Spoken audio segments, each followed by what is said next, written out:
Bună ziua, dragii mei! Astăzi vă voi arăta cum roșesc eu ouă. Prima dată le-am spălat și le-am pus la fiert. Aici am mers în grădină să culeg frunzulițe de diverse forme, mărimi. Am ales din fiecare câteva, nu am cules foarte multe pentru că aici o să vopsesc doar 20 de ouă.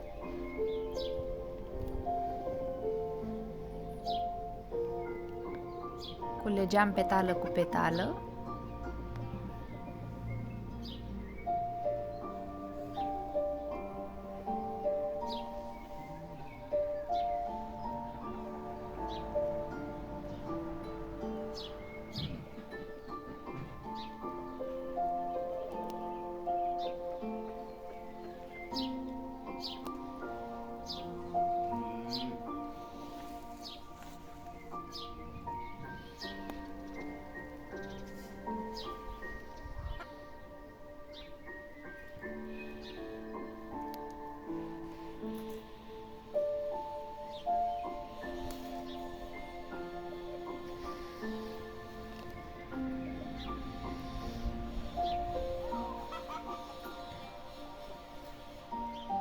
Și iată că au înflorit și trandafirii.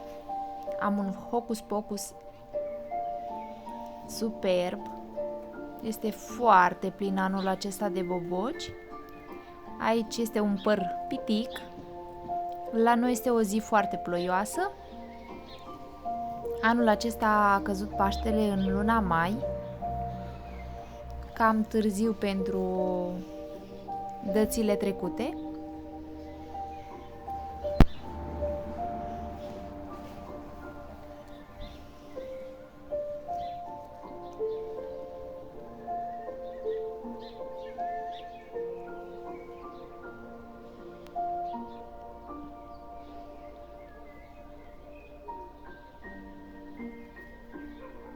Iată și magnoliu, mai are o floricică, deja am frunzit foarte bine, este foarte bogat cu frunzulițe.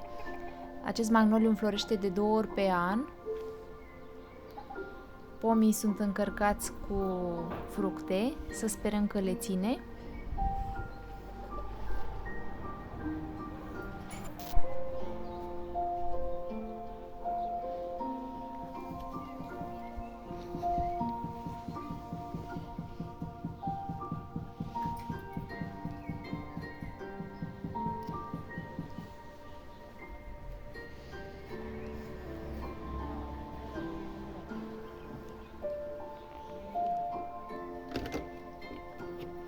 Aici îmi preparam o cafeluță ca să am spor mai bine.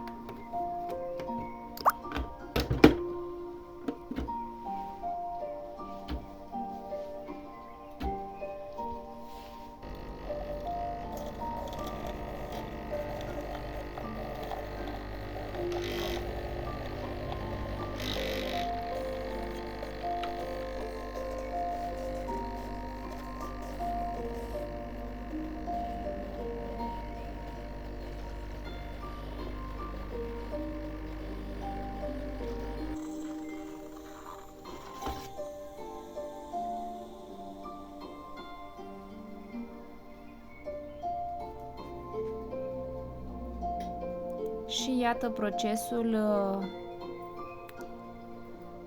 ornării ouălor. Am un tifon steril, ouăle deja sunt fierte.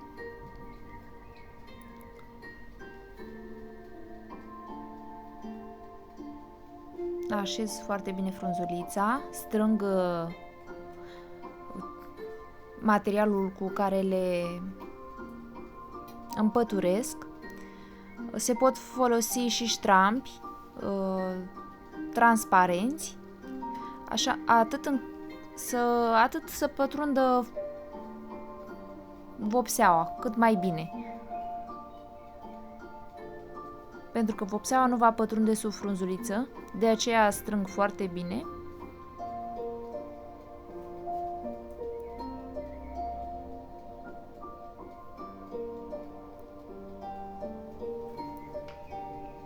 Acest proces îl voi repeta cu fiecare ouă în parte.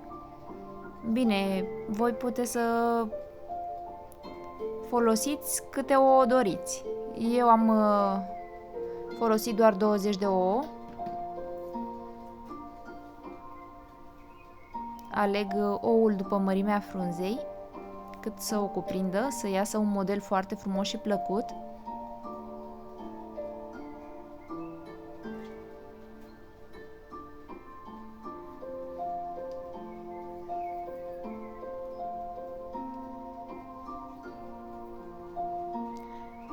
Țin să menționez că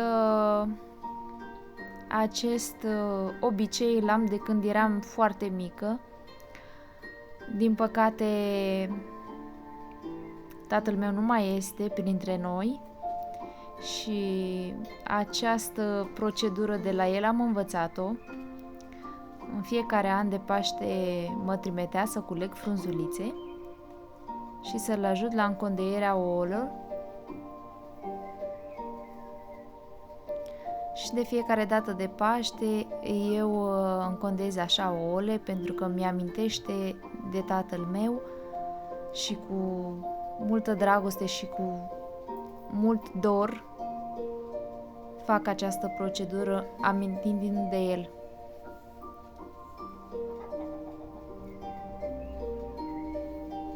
Poate că nu voi renunța niciodată, oricât de puțin timp aș avea, tot o să le fac așa, exact cum le făcea el.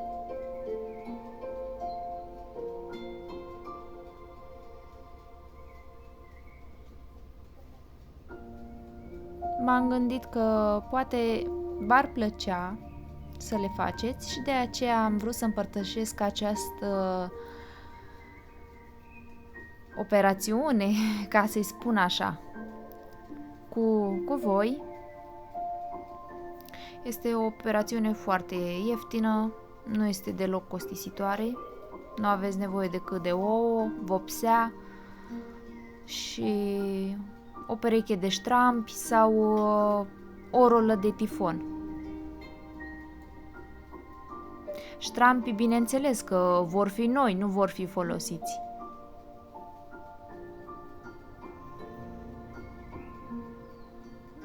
Aici încercam să așez 2 frunzulițe pe ou.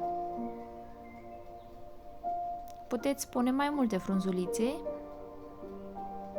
dar să le strângeți foarte bine și să le așezați și foarte ok, pentru ca să nu pătrundă vopsea sub frunzuliță. Pentru că altfel nu vă va ieși modelul dorit. Scuzați-mi emoțiile, n-am mai filmat de mult.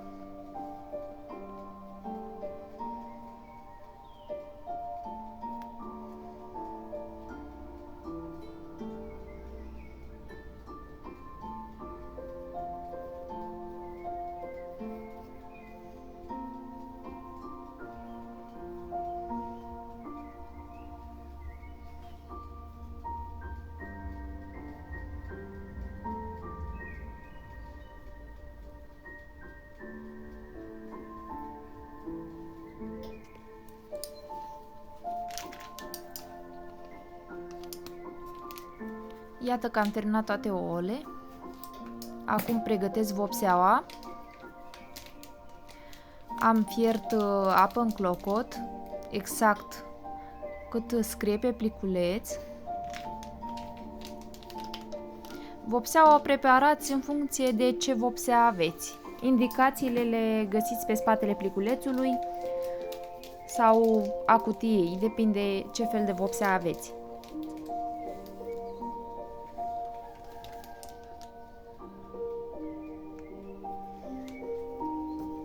Aici, pe pliculeț, vă scrie toți pașii pe care trebuie să-i urmați pentru a prepara vopseaua. Neapărat să aveți oțet de 9 grade.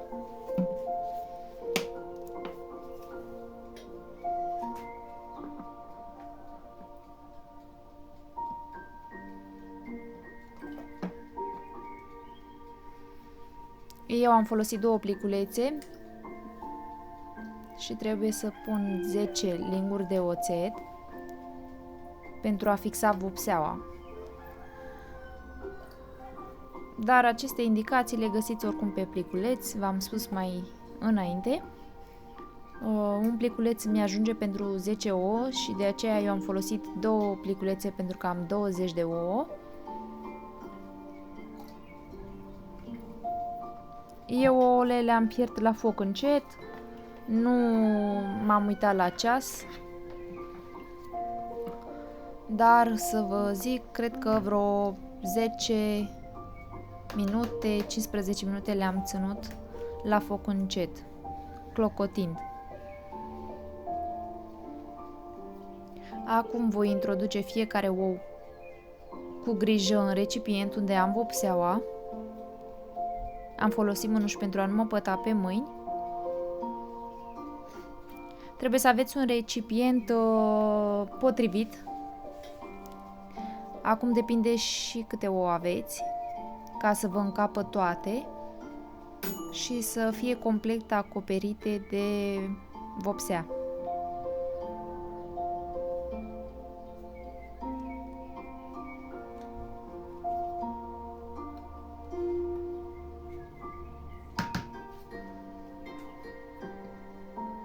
Le așezăm cu grijă, nu le dăm drumul tare în recipient pentru a nu le sparge sau a nu le crăpa.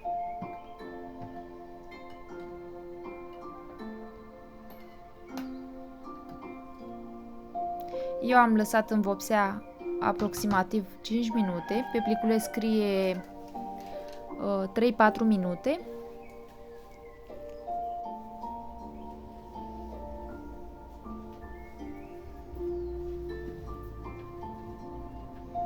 Și iată că este timpul să le scot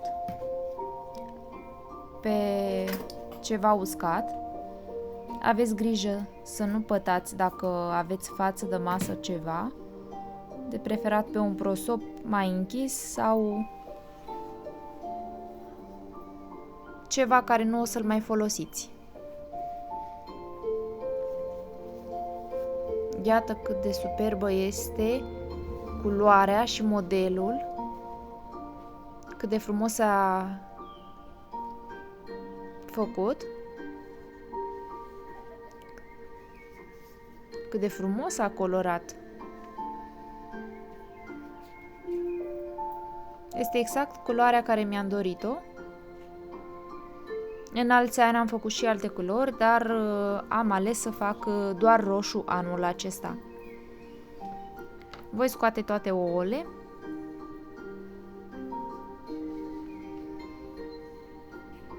Și le voi îndepărta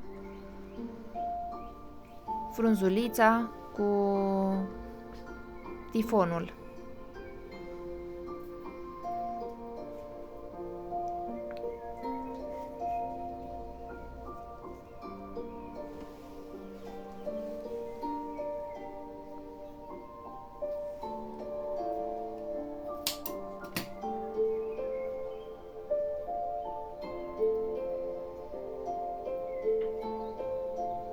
Umblăm cu mare grijă pentru a nu le sparge.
Iată cât de superb s-au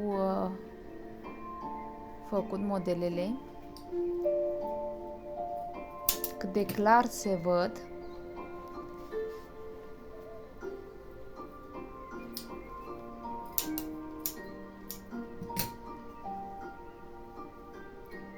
S-a impregnat foarte, foarte bine.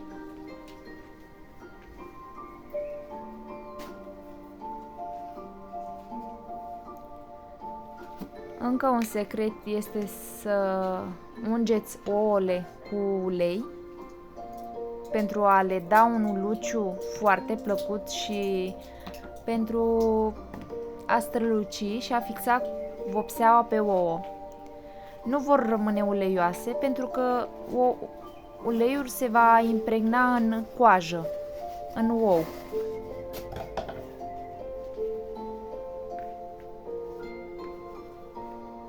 Le mut pe alt șervețel curat.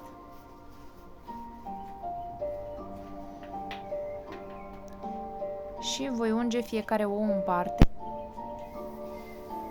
cu ulei. Iată cât de superb este impregnat modelul și cât de lucios este când le ungem.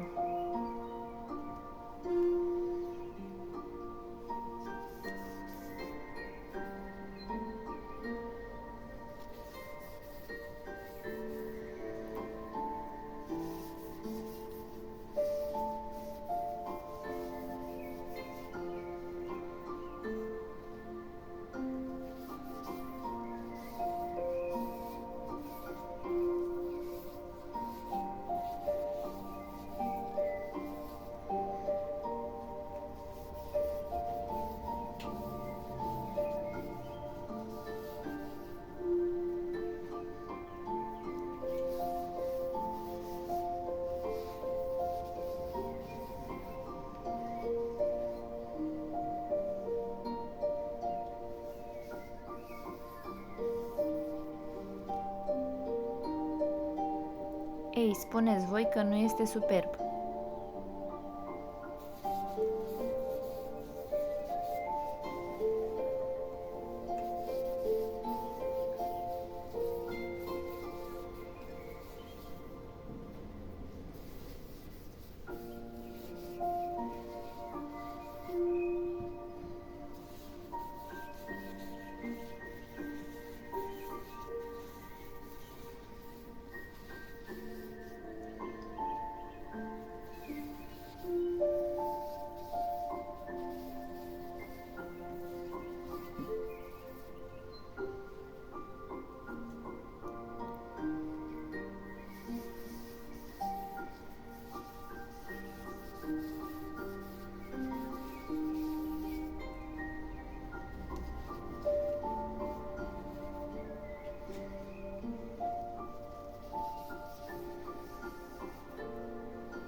Dacă și vouă v-a plăcut ceea ce v-am prezentat în acest clip, nu uitați să-mi dați un like la acest video și să vă abonați la canalul meu de YouTube. Mulțumesc și să aveți un Paște fericit, sănătos și plin de bucurii! Hristos a înviat!